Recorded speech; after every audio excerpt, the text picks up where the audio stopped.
वाले हैं अध्याय 9। पाठ का नाम है सम्मिति, जिसमें हम प्रश्न क्रमांक 1 से प्रश्न क्रमांक 6 तक बहुविकल्पी प्रश्न है। प्रश्न पहला देखते हैं। वर्गाकार आकृति को क्षैतिज और ऊर्ध्वाधर आधा मोड़ने पर बनी आकृति को सममित रेखाओं की संख्या कितनी होगी? तो इसका उत्तर है 2 यानी सी ऑप्शन है। निम्नलिखित में से किस अक्षर में केवल एक ही सममिति की रेखा है? तो ऑप्शन है ए, जिसका राइट आंसर है टी। फिर प्रश्न तीसरा देखते हैं, जिसमें आकृति बनी हुई है। आकृति में कितनी सममित रेखाएं होंगी? तो इसका आंसर ए है, इसका उत्तर है 4।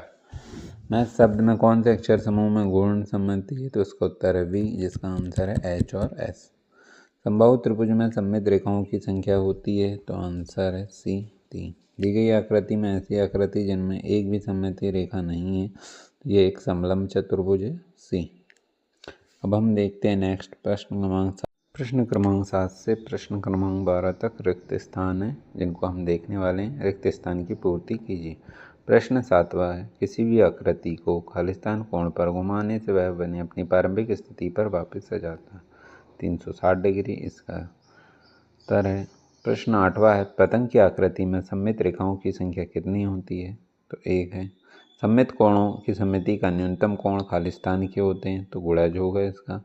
प्रश्न 10वां, जब एक रेखा आकृति के 2 भागों में बांटती है, जो कि मोड़ने पर एक दूसरे को पूर्णतः ढक लेती है, वह आकृति क्या कहलाती है? तो उसका उत्तर है सममिति। प्रश्न 11वां, आयत को लंबाई के अनुदिश मोड़कर पुनः चौड़ाई के अनुदिश मोड़ा जाता है, इस प्रकार पर बनी आकृति सममित रेखाओं की संख्या खालिस्तान होती है। तो 2 आकृतियों को जब एक निश्चित बिंदु के परित किसी कोण पर घुमाया जाता है, तब वे मूल रूप से एक समान लगती हैं। ऐसा कोण उस आकृति को खालिस्तान कहलाता है। तो उत्तर होगा गुणन कोण। प्रश्न क्रमांक 13 से प्रश्न क्रमांक 18 तक अति लघु उत्तरीय प्रश्न है। प्रश्न 13वां देखते हैं, दी गई आकृति में सममित रेखाएं बनाएं। यदि हम इसको देखें चित्र में, जो धन की तरह दिखाई दे रहा, यदि हम इसको ऊर्ध्वाधर हॉरिजॉन्टल और वर्टिकली यदि इनको कट करने की कोशिश करें, तो इसमें 2 ही सममित रेखाएं बनेंगी, जिसको चित्र में दिखाया गया है। प्रश्न 14, एक ऐसी आकृति बनाई है जिसमें 2 सममित रेखाएं हों। तो हम देख सकते हैं, इसको भी चित्र के द्वारा दिखाया गया है, जिसमें 1 2 करके सममित रेखाएं लिखी गई हैं। तो इसमें 2 सममित रेखाएं, जो इसका चित्र इस प्रकार होगा। अगला प्रश्न है प्रश्न 15वां, अंग्रेजी वर्णमाला के 2 ऐसे अक्षर लिखिए जिनमें सममित रेखाएं ना हो।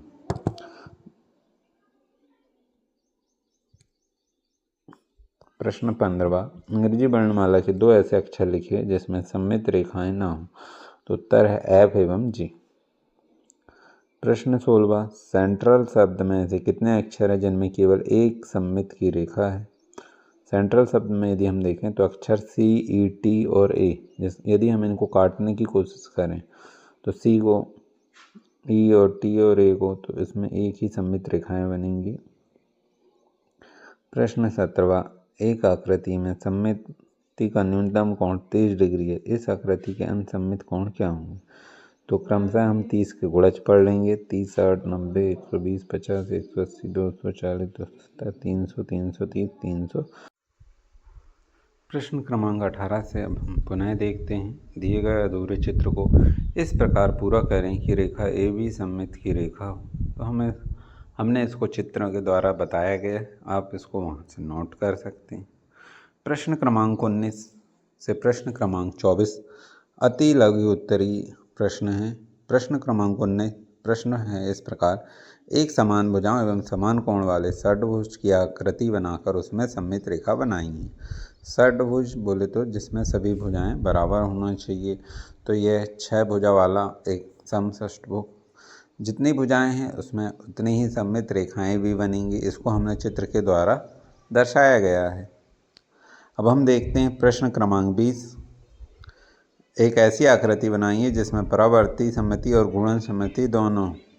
इसका उत्तर देख सकते हैं हम। इसका एक बेहतरीन उदाहरण है समभुज त्रिभुज। इस आकृति की बाहरी परिपक्ष में परिवर्ती सममिति को हमने यहाँ लिखा है, जिसमें 3 सममित रेखाएं हैं, और क्योंकि ये तीनों भुजाएं बराबर हैं, तो इसके बाह्य कोण को यदि हम देखते हैं तो 120, 120, 120, तभी तो 360 हो रहा है। तो अन्य कोण जो बनेंगे 120, 240 और 360 हैं क्रमशः। प्रश्न क्रमांक 21 को हम देखते हैं। प्रश्न क्रमांक 21 बहुत ही प्यारा क्वेश्चन है। दी हुई आकृति के लिए दो और रेखाएं खींचे जिससे कि एक ऐसी आकृति बन जाए जिसमें सममित रेखाएं हों। तो ये लेफ्ट का बना हुआ था, हमने इसको राइट को बनाया है, इसको राइट से दिखाया गया है। दी गई आकृति ये एक आयत है, इसमें एक बिंदु दिया है चिन्ह, इसके सममित कोण ज्ञात करना है। तो सममित कोण 180 और 360 डिग्री होंगे। दी गई आकृति की सममित रेखाओं की संख्या ज्ञात कीजिए और उन्हें दर्शाइए। दी गई आकृति में सममित रेखा 1 है, इसमें 2 होंगी, और तीसरा प्रश्न में 4 हैं, और चौथे प्रश्न में सममित रेखाएं 2 होंगी। प्रश्न क्रमांक 24, आकृति के लिए गुणन समिति का क्रम बताइए। तो बहुत ही अच्छा प्रश्न है, हम इसको देख सकते हैं किस प्रकार से हमने इसको दिखाया है। इस आकृति में के अंदर 2 स्थितियां होंगी, 180 और 180। पढ़ने पर ये ठीक मूल आकृति की जैसे ही दिखाई देगी जब हम इसको घुमाने का प्रयास करें। तो क्रम होगा 180 और 30। प्रश्न क्रमांक 25 है, अंग्रेजी वर्णमाला ए से जेड में कौन से अक्षर में एक सममित की रेखा है? ABCDEKMTUVW इनके राइट आंसर है। प्रश्न क्रमांक 26, ABCD एक वर्ग कितने गुणन के पश्चात वह पुनः अपने प्रारंभिक स्थिति में हमने चित्र से बताया गया है 90 डिग्री, 180 डिग्री, 270 डिग्री और 360 डिग्री। इसके बाद हम अगले प्रश्न की ओर बढ़ते हैं। प्रश्न क्रमांक 27, इस दी गई आकृति में किन आकृतियों में एक से अधिक सममित कोण है? तो आकृति 1 में अधिक सममित कोण होंगे 60, 120, 180, 240, 300 और 360। आकृति जो 3 है इसमें भी हम देख सकते हैं 180 और 360 हैं। अब प्रश्न क्रमांक 28, अंग्रेजी वर्णमाला में 1 से Z तक सूची बनाना है और इसमें देखते हैं ऊर्ध्वाधर सममित रेखाएं किसमें होंगी? AHIMO TUVWXY।